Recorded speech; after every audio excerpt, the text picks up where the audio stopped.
Hello everyone, नमस्कार।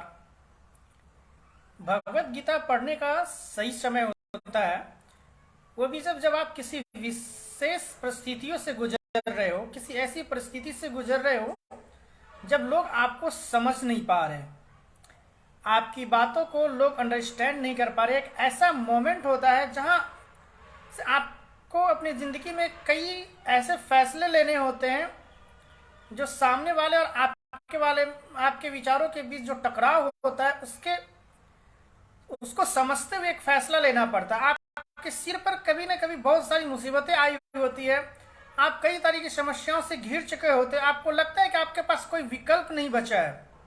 ठीक उसी तरह जिस प्रकार से अर्जुन के सामने विकल्प नहीं बचा था, अर्जुन को भगवत गीता उस वक्त सुनाई गई थी जब युद्ध क्षेत्र में वो या अपने लोगों का मूल्यांकन करने गया हुआ था। एक ऐसा मोमेंट था जहां पर उसने युद्ध करने से मना कर दिया। कृष्ण और अर्जुन के बीच जो संवाद हुआ वही भगवत गीता के रूप में हमारे सामने रखा गया है।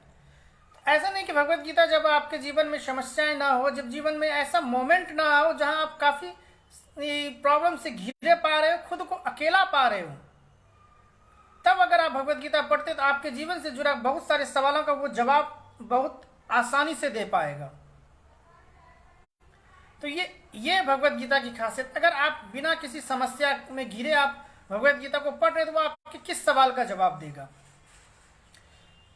अर्जुन ने जब भगवत गीता सुना था तो वो मानसिक रूप से इतना टूट चुका था कि उनके हाथों से धनुष और बाण छूट गए थे, शरीर कांपने लगा था और कृष्ण को भी समझ में नहीं आ रहा था क्या करे। ये तो युद्ध से ही मना कर रहा है। फिर कृष्ण और अर्जुन के बीच संवाद होना शुरू हुआ और वो जो संवाद हुआ कई सारे मानसिक परिस्थितियों को समझाते हुए, कई सारे जीवन के रहस्यों को समझाते हुए युद्ध के निर्णय पर वापस अर्जुन आया और फिर जो युद्ध किया तो वो आज हम सबके समक्ष है।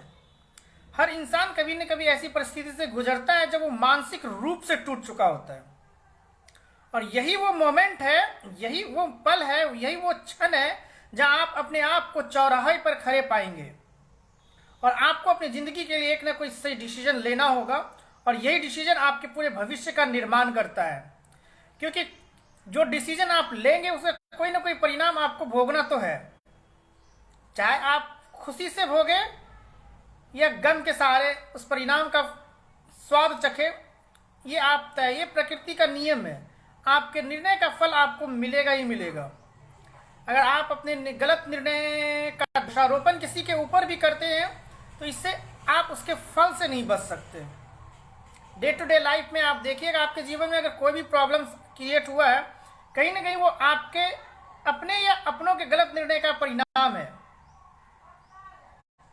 आप अपने गलत निर्णय को स्वीकार करने की बजाय इसका दोषारोपण भाग्य और भगवान पे आराम से कर देते हैं। इसका समाधान भगवत गीता में है।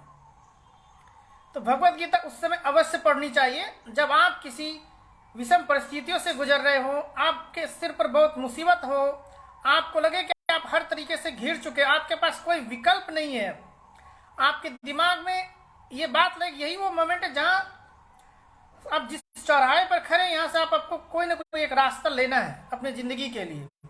अब जो भी रास्ता है किसी न किसी मंजिल की ओर जाएगा ही जाएगा।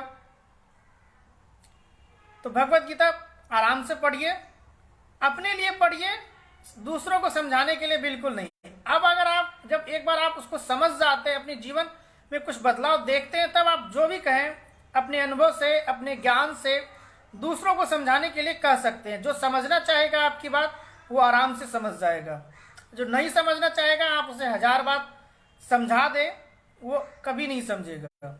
बस ढाक के 3 पात की तरह बहुत 90% लोग होते हैं। इंफॉर्मेशन सिर्फ यहाँ होता है जब जरूरत यहाँ की होती है। यहाँ तो इंफॉर्मेशन आप जितना चाहें डाल सकते हैं, पर जो यहाँ होना चाहिए वो डालना बड़ा मुश्किल काम है।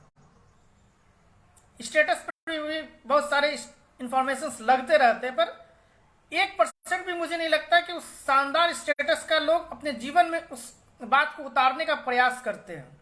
वही हाल भगवत गीता का है। मैं कई सारे लोगों को जानता हूं जिनके पास 700 श्लोक बिल्कुल याद है, मुजबानी याद है, फिर भी उनके जीवन में समस्या है।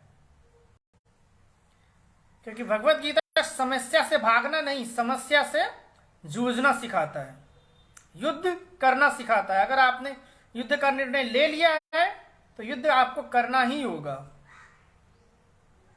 विचार कीजिएगा, अपने जीवन के पूरे अवलोकन को विचार करते हुए आप इस चीज को आप देख सकते हैं। कहीं ना कहीं आपके जीवन में जो भी घट रहा है वो कहीं ना कहीं किसी गलती का परिणाम है, और आप उसको जिस दिन स्वीकार करेंगे तभी वहां से आपको उसका समाधान भी मिल जाएगा। जब भी आप मानसिक रूप से परेशान हैं, आपको भगवत गीता अवश्य पढ़नी चाहिए। पढ़कर देखिए, अपने से पढ़िए। आप 15 साल 16 साल हो गया है तो आप पढ़ने लिखने सीख गए हैं, तो आप खुद से समझ सकते हैं। आप जिस उम्र में भी पढ़ेंगे ना, इसके बाद 15-16 साल के बाद, तो आपको उस उम्र के हिसाब से वो जवाब देगा। बहुत ही वैज्ञानिक तरीके से लिखा गया है। अब इसमें जो भाग्य, भगवान और रहस्यमयी बातें हैं उनको इग्नोर भी कर सकते हैं, जो मैं इग्नोर करके पढ़ा हूं। Thank you.